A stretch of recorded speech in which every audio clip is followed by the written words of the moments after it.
le temps additionnel aujourd'hui avec Steven Lang et Thibert Pont. On a vécu 3 matchs nuls, 3 fois un partout cet après-midi. Un bon point pris par le FC Sion. Et puis une bonne opération également du Servette FC sur la pelouse du Letzigrund parce que le Servette FC affrontait le FC Zurich en pleine bourre actuellement. On est ensemble jusqu'à 19h. Qu'est-ce que vous retenez, Steven, de la prestation sédunoise cet après-midi ? Ce que je veux retenir, c'est la réaction en deuxième mi-temps. Parce que la première mi-temps, elle était vraiment très compliquée si on n'y était pas du tout. Pas de caractère, peu d'envie et pas de prise de risque. En deuxième mi-temps, notamment avec l'entrée de Giovanni Sio, que j'ai trouvé très bon, il y a eu un nouvel élan et Sion a réussi à égaliser. Servette a fait une bonne opération, en tout cas c'est ce que j'ai dit.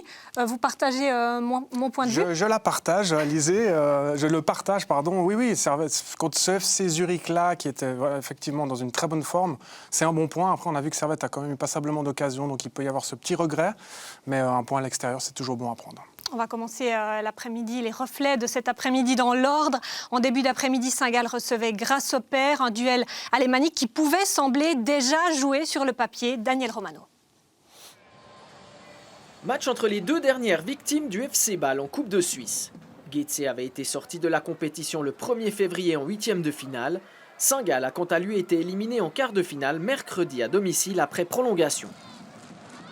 Pas de round d'observation au Kibun Park avec plusieurs occasions dans les 4 premières minutes. Les 2 premières sont zurichoises. On ne joue que depuis quelques secondes quand Schettine cherche et trouve Bola dans l'espace. La frappe est cadrée, mais Ziggy, de retour de suspension, dévie en corner. Sur le coup de coin, on inverse les rôles. Bola propose un caviar à Schettine. Le ballon termine de justesse à côté. La réponse saint-galloise arrive presque droit derrière. 4e minute, centre de Valchi pour Dayaku qui manque le cadre. On joue à 200 à l'heure et on se régale, comme sur cette ouverture géniale de Kawabe pour Schettine. L'attaquant part dans le dos de la défense et termine le travail. Début de match idéal pour Getse qui fait du Saint-Gall au Kibun Park. Vitesse, générosité, pressing outrageux, c'est le monde à l'envers. On ne s'attendait pas à ça, on a essayé de mettre la pression dès qu'on pouvait comme à notre habitude. On prend ce but dans le dos, là ça fait un peu mal c'est vrai, mais on a su montrer une réaction et montrer devant nos fans qu'on était capable de défendre notre maillot. Sans Guillemenot suspendu, Saint-Gall accuse un peu le coup avant de se procurer 2 occasions consécutives. Fonmos voit son tir repoussé par Moreira à la 20e minute. Quelques secondes plus tard, le dernier rempart portugais est tout heureux de pouvoir bloquer la tentative trop molle de Carlon. Le Valaisan manque de coordination à 6 mètres du but après un excellent service de Witzig. La deuxième chance arrive juste après la demi-heure de jeu pour Carlon. La distance est légèrement plus importante cette fois-ci, mais la frappe est plus forte également. Le ballon termine au fond après avoir été dévié par Kawabe. 1 partout, 2e but en 2 matchs pour celui qui remplace numériquement Görtler, blessé depuis le match à Sion samedi dernier. Carlon, clairement le plus dangereux chez les Saint-Gallois. Nouvelle immense opportunité sur un corner peu avant la pause. Occasion gâchée par le milieu de 28 ans qui ne tape pas ce ballon comme il le souhaite. Getse souffre et n'existe plus dans la moitié de terrain de son adversaire. Il faudra attendre le retour des vestiaires pour assister à une nouvelle occasion zurichoise. Ziggy se met en évidence 2 fois devant Losli et Ribeiro peu avant l'heure de jeu. Spectaculaire et efficace à la fois, comme d'habitude. Plus besoin de vous présenter le gardien de la sélection ghanéenne. Ziggy encore, à la 77e minute. Le gardien saint-gallois dégoûte Morandi, bien servi par Seko. Impeccable. Le dernier rempart ghanéen garde son équipe dans un match moins spectaculaire en 2e période. Un gardien toujours plus indispensable. On l'entend ici dans le stade chaque fois qu'il vient. Il nous fait beaucoup de bien dans les buts et il nous permet d'être plus confiants depuis derrière. C'est une très très grosse assurance avec Ziggy. Il a joué la Coupe du Monde, c'est pas pour rien, c'est un très très bon gardien. Après 3 revers consécutifs, Getse rentre du Kibun Park avec un point mérité face à la 2e équipe la plus performante de Super League à domicile. À la rue dans le premier quart d'heure, inexistant en 2e période, Saint-Gall a déçu cet après-midi. Grasshopper qui restait sur 3 défaites, c'est un bon point pris au Kibun Park. Oui, Getse était en difficulté au niveau des résultats. Là, Getse a fait du Saint-Gall dans les 15 premières minutes, ils sont partis très fort. Ils ont cherché cette verticalité, ils ont surpris les Saint-Gallois qui étaient peut-être aussi un petit peu fatigués de par leur match en semaine en coupe. Mais ensuite, les Saint-Gallois ont pu réagir et prendre finalement un point. Mais c'est quand même selon moi décevant pour Saint-Gall. Vous êtes aussi d'accord avec ça? Saint-Gall qui Bien a sûr, déçu. je suis toujours d'accord avec Steven. Trop facile. Il y a peut-être quand même un élément, un Ziggy, qui a été extrêmement bon durant ce match. Ziggy, c'est une icône à Saint-Gall. Il est sur un niveau de performance extrêmement élevé depuis plusieurs années et vraiment une assurance tout risque, hein, comme le disent les joueurs eux-mêmes de Saint-Gall. Il donne vraiment de la stabilité à cette équipe qui en manque cruellement parfois dans sa défense et dans son milieu. On a vu beaucoup de risques des fois jouer très haut. Et Ziggy les sort plusieurs fois de situations extrêmement compliquées. Et là, c'est quand même lui qui ramène aussi le point du match nul. Bon, Steven, je dois quand même vous dire, vous nous aviez promis plein de buts. Au final, c'est juste un partout. Hein. Ben, je vous avais dit que c'était de la chance. Aussi, la preuve, on a dit qu'on aurait une très grosse deuxième mi-temps et il ne s'est rien passé. Voilà, comme quoi parfois. Voilà pour ce premier match de l'après-midi. En deuxième partie d'après-midi, Sion accueillait Lugano avec comme un air de déjà-vu, puisque Sion recevait déjà Lugano en coupe et avait perdu contre ce même adversaire mercredi. On se plonge dans ce match avec 15 premières minutes assez ternes, assez timides de la part des deux équipes. La première opportunité, elle interviendra au quart d'heure de jeu et elle est luganaise avec Amoura qui est seul au point de pénalty. Il y a eu beaucoup d'espace durant les 15 premières minutes sur le côté droit des Valaisans. Et là, il y a un très bon centre et Amoura qui termine cette action et ça passe de peu à côté pour les Luganais. Ouais, 2 minutes plus tard, les Valaisans qui entrent une première fois dans les 16 mètres. Cyprien qui tente, mais le ballon s'envole. Voilà une des rares incursions sédunoises lors de cette première mi-temps. Un bon ballon dans le dos de la défense. C'est Cyprien qui a une volée difficile à exécuter. La balle vient de derrière, il la met par-dessus. C'est Lugano qui ouvre la marque. Valenzuela trouve Doumbia dans la surface de réparation. Et là, clairement, Steven, il y a quand même une grosse erreur défensive. C'est beaucoup trop facile. Il n'y a pas d'agressivité, il n'y a pas de pressing. Les Luganais se baladent. Aucune pression sur le porteur du ballon. Là, c'est Stephen, si je ne me trompe pas, qui peut donner ce ballon en toute liberté. Doumbia qui contrôle, qui prend son temps dans les 16. Il n'est pas attaqué. Selon moi, une petite erreur de main de la part de Lindner, mais c'est amplement mérité à ce moment du match. D'une manière générale, dans cette première mi-temps, et même déjà jusque-là, c'est l'attitude des Sédunois qui vous a extrêmement déçu. Oui, décevant parce qu'on s'attendait quand même à une réaction d'orgueil après deux défaites extrêmement lourdes à la maison. Donc on s'attendait un petit peu à avoir une équipe beaucoup plus agressive que ça, beaucoup plus entreprenante aussi. Et on n'a rien eu de tout ça. Et ça a été, j'espère, un déclic dans le vestiaire après, aussi par les changements de Christian Constantin, où des entrants ont amené un plus, un vrai plus, mais pas par le ballon, surtout par l'agressivité qui faisait cruellement défaut à ce FC Sion-là. Et Sion qui a globalement sur la deuxième mi-temps mérité ce point du match nul. On a encore 2 occasions à vous montrer en première période avec tout d'abord, c'est pas grave, d'abord une opportunité luganaise avec Bislimi qui décale, Espinoza qui va recevoir le ballon, son plat du pied qui là va trouver ce superbe réflexe de Lindner. Lindner qui maintient son équipe dans le match, à l'image d'un Ziggy. C'est tellement important d'avoir un gardien qui fait des arrêts décisifs. À 1-0, on est encore dans le match. 2-0, ça devient très très compliqué, sachant l'état mental du FC Sion actuellement. Et là, une superbe manchette pour sortir ce ballon.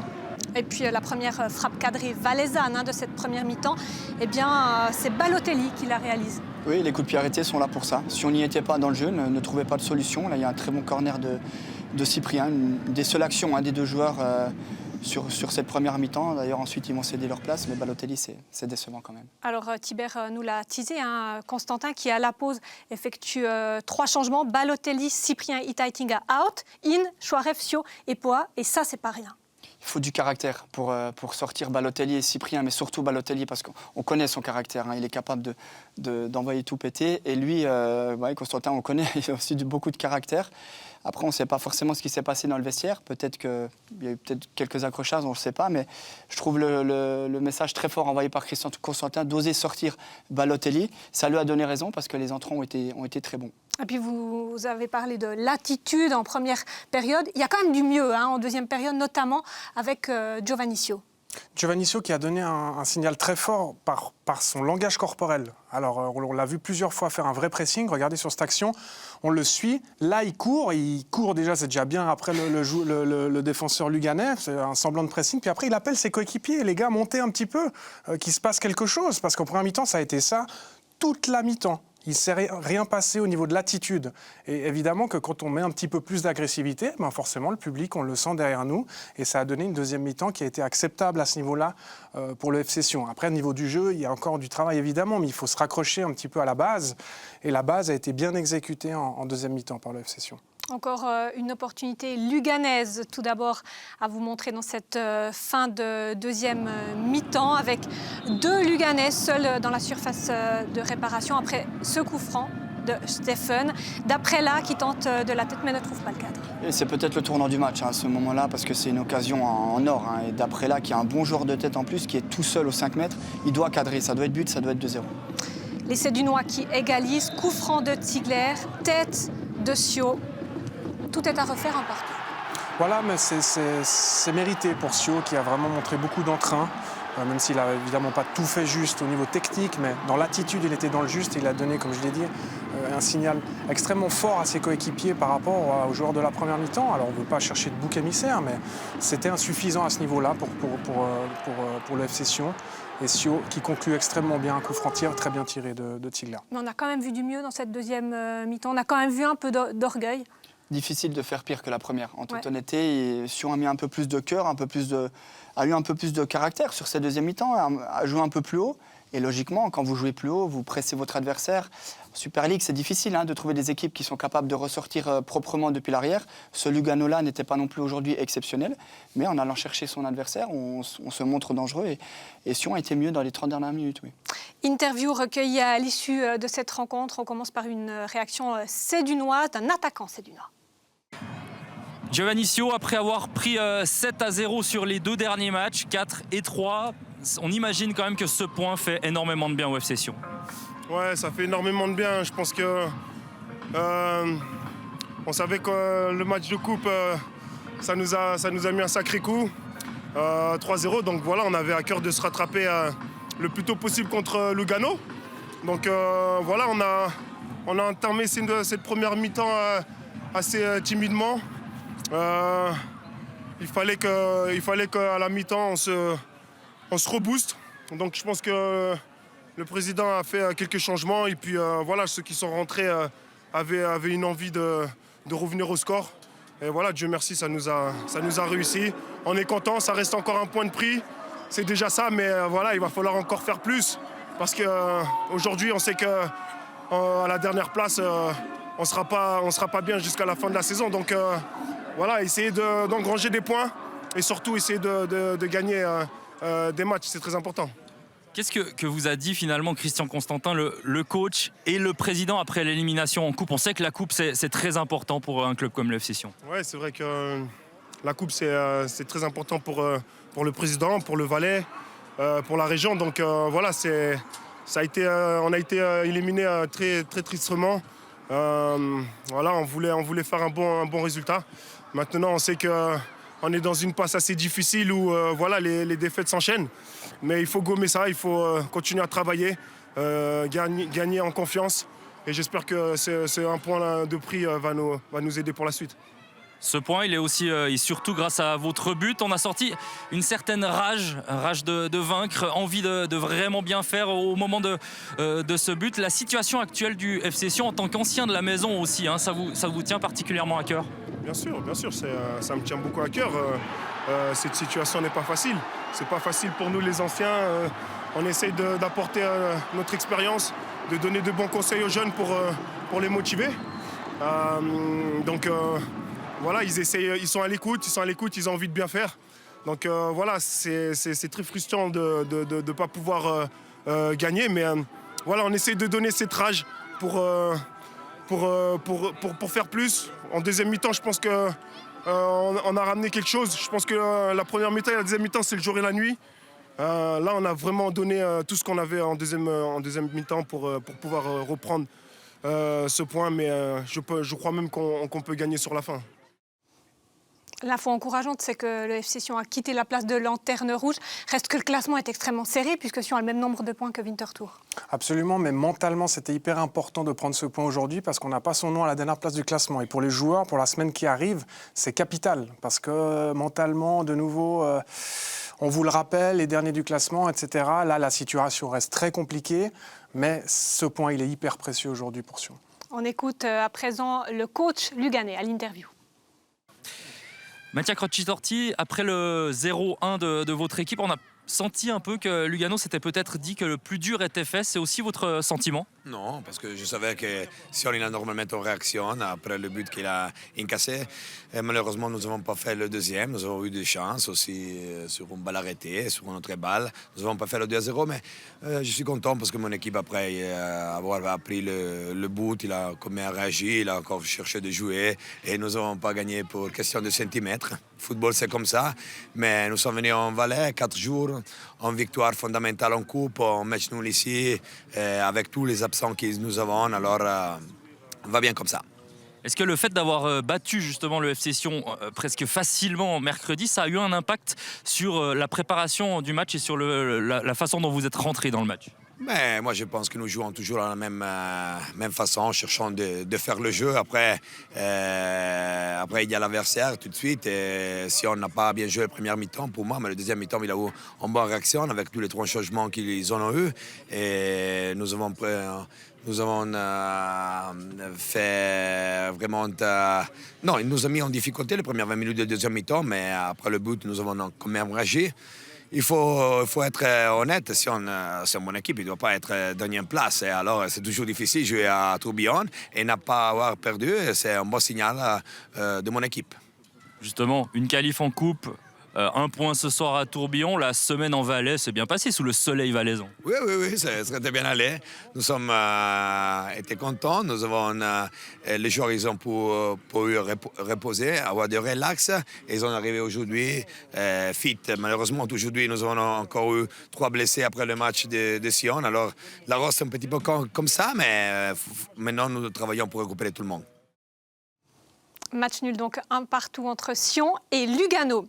Et enfin, le Servette FC était au Letzigrund pour y affronter un FC Zurich en forme depuis qu'il est orchestré par Bo Henriksson. Bon début de match de la part des Grenats qui enchaînent les actions et qui se procurent beaucoup de corners. Première opportunité servettienne avec Kuteza qui est en bonne position et qui va tenter sa chance. Ouais, comme vous l'avez dit, un bon début de match de Servette, super 1-2. Kuteza qui arrive sur son pied gauche, qui n'est pas forcément son meilleur pied. Il essaye du coup du pied, malheureusement. Pour Servette, ça s'envole trop haut. Ouais, un petit peu trop, effectivement. Les opportunités vont s'enchaîner. Côté Grenat, avec ici Konya qui centre et Bedia qui fait une tête écrasée, mais Brecher capte assez bien le ballon. Oui, hein, c'est Konya qui adresse ce superbe centre. Bedia qui est un bon joueur de tête, qui se retrouve un peu seul, mais qui n'arrive pas à tirer avec suffisamment de puissance pour tromper le gardien. Les Zurichois qui rentrent un petit peu mieux dans la deuxième mi-temps, avec ici un centre de Boran Jazevic et une tentative de Simic, mais c'est Frick qui dit non. Voilà, un arrêt pas forcément difficile à faire. Frick qui joue la carte de l'assurance et qui dévie ce ballon en corner. Et ici, il y aura une latte, un Bedia qui sert Kuteza. Kuteza qui va trouver la latte. Énorme occasion parce qu'ici, Brecher aurait pu être battu. Ouais, remarquable hein, de la part des 2 joueurs. Hein, récupération du ballon, ensuite on se projette vite. L'appel est excellent, la passe de Bedia, hein, très bien dosée. Et cette frappe, hein, il est un peu excentré, mais il la tape bien et ça tape malheureusement pour lui la barre. Et les visiteurs qui vont inscrire le 1-0 avec Fluquet ici, Konya qui centre et Crivelli qui conclut. Une superbe action, hein. On part d'un côté, on part à droite, on finit à gauche. Un joli centre et regardez comme Crivelli passe devant son adversaire direct. On parle toujours de ces appels au premier poteau qui sont hyper importants. Des fois on reçoit le ballon quand on est attaquant, des fois pas. Là Crivelli les croit et il met cette petite déviation de l'extérieur du pied, délicieuse, qui vient se loger dans le petit filet du gardien zurichois. Mais c'est pas encore fini, hein, ce match avec quand même... pas mal de rebondissements, surtout en fin de partie avec l'égalisation du FCZ.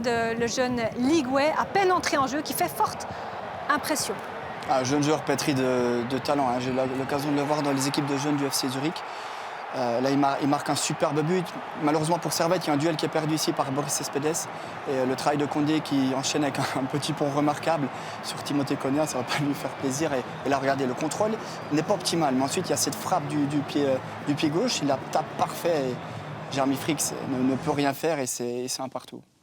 Réaction recueillie à l'issue de ce match par Nicolas Emnecker. Jérémy Frick, c'est un bon point pour le Servette FC ?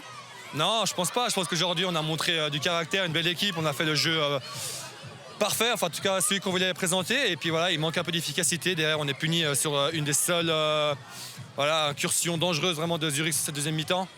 Ils ont eu quelques occasions, mais c'était pas des trucs construits. Et là, voilà, c'était une succession d'enchaînements qui a permis à Zurich de marquer un joli but. Mais non, je pense qu'aujourd'hui, on ne peut pas être satisfait de ce point parce qu'on a vraiment montré une très belle équipe et un très beau visage. Un beau visage qui vous permet quand même de rester deuxième du classement. Vous faites la moue, mais quand même, c'est une journée de plus où vous êtes toujours deuxième. Ouais, mais nous, on aimerait gratter plus de points, se mettre à l'abri pour pouvoir jouer plus sereinement. Je suis persuadé que aujourd'hui, on a 6-7 points d'avance sur nos poursuivants. Les matchs, on les gagne aussi plus facilement. Il y a un peu moins de pression. Donc oui, on est deuxième, mais voilà, c'est tellement serré, tout est tellement serré. Et quand tu présentes un football comme aujourd'hui on a présenté, on ne peut pas satisfaire du match nul. Oui, Zurich est une très bonne équipe en 2023. Mais voilà, aujourd'hui on a fait une très grosse performance. Les joueurs de Zurich aussi me l'ont dit, voilà, vous méritez de gagner aujourd'hui. Et voilà, on repart avec un point. Beci Romeragic, c'est un bon point pour le FC Zurich. Un bon point vu de la première mi-temps, oui c'est sûr, mais après à la fin on voulait chercher les 3 points, c'est sûr on avait les occasions à la fin, mais il ne faut pas oublier que Servette ils en avaient aussi, donc pour moi 1-1 c'est un match correct. Qu'est-ce qui a selon vous le plus symbolisé ce match ? Pour moi c'est surtout après quand on s'est pris le 1-0, la mentalité, on voulait chercher qu'on a mis le 1-1, le 2-1 avec le public, les fans qui nous poussaient derrière et je pense que c'est notre symbole un peu du deuxième tour là et j'espère que ça va continuer comme ça. Déçu, Jérémy Frick, mais aussi extrêmement exigeant. Mais au final, c'est vrai que, vu les occasions de ce match, Servette aurait pu ramener les 3 points. Oui, on aime son ambition. Hein. Il est déçu. C'est vrai qu'un point à l'extérieur, c'est jamais un mauvais point, mais on aime son ambition. Et c'est vrai qu'au vu de la physionomie, Servette n'aurait pas démérité avec une victoire. Et bon, voilà, il faut se contenter de ce point. Regardez les résultats de cette 23e journée de Super League avec énormément de matchs nuls. 4 même, un partout, à commencer par hier soir. Et puis cet après-midi, que des matchs nuls. C'est Bâle, finalement, qui est le seul à avoir réussi à s'imposer face à Lucerne. Au classement, Young Boys Caracol toujours en tête, Lugano 4e, 5e Bâle, 6e Lucerne et Sion, c'est l'info de la journée, qui est repassé 9e Winterthur qui ferme la marche. Un petit mot également, ou plutôt récapitulatif des résultats de la Challenge League, puisqu'il y avait également des matchs cet après-midi avec la victoire du Stade Lausanne-Ouchy au Tessin, Thun qui a écrasé Schaffhouse et ce match nul entre Lausanne et Vaduz, 0 partout. Regardez le classement, le LS qui a raté l'occasion cet après-midi de prendre la 2e place. Et c'est Thun qui fait la bonne opération du week-end en passant à la 5e place. Ouais, Lausanne qui peut quand même nourrir ses ambitions d'aller chercher cette 2e place. Oui, Lausanne va selon moi terminer premier. C'est la meilleure équipe de Challenge League. Elle fait une très très belle année 2023. C'est une équipe qui a beaucoup de qualité, qui doit monter. Beaucoup de pression aussi sur le staff, enfin pour le staff et pour les joueurs. Après, il y a Stade Lausanne-Ouchy qui revient gentiment aussi, qui n'est pas très loin. Donc ça va donner une belle fin de saison. Très beau pour les Romans. C'est très bien. On espère pour nous, les Romans, d'avoir peut-être 3 équipes dans les 3 premiers. Ça serait incroyable. Après, est-ce que toutes les équipes veulent monter aussi? Ça, c'est une autre histoire. Mais ça se passe bien pour le foot roman en Challenge League. On verra ça. Le foot, en tout cas, ne s'arrête jamais sur Blue Sport. Rendez-vous d'ici un peu plus de 30 minutes avec notre talk match après match. Vincent Rigolet reçoit notamment Jean-Pierre Nsamé. Mais il sera aussi question forcément de la semaine agitée du FC Sion. Et n'oubliez pas, cette semaine, début des matchs retour des 8e de finale de la Ligue des Champions. À suivre évidemment sur Blue Sport avec notamment Chelsea-Dortmund. Vous allez regarder? Oui, bien sûr, toujours. Évidemment. Merci beaucoup à tous les deux d'avoir passé l'après-midi avec moi. C'était très chouette. Merci à vous de nous avoir suivis. À très bientôt sur Blue. Bye bye.